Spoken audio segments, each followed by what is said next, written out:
সকল কিছু ভুলে গিয়ে আগামী 12 তারিখ ফেব্রুয়ারি মাসের 12 তারিখ আমরা ধানের শীষের বিজয় করে আমরা মুতাহার তালুকদারকে আমাদের ফুলপুর তারাকান্দা উন্নয়নের জন্য আমরা সংসদে পাঠাবো।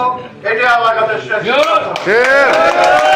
এখন আপনাদের সামনে বক্তৃতা করবেন আমাদের প্রিয় নেতা, প্রিয় মানুষ, আমাদের সকলের নেতা, তারাকান্দা উপজেলার সফল চেয়ারম্যান, বাংলাদেশের উত্তর জেলার একমাত্র যুগ্ম আহ্বায়ক,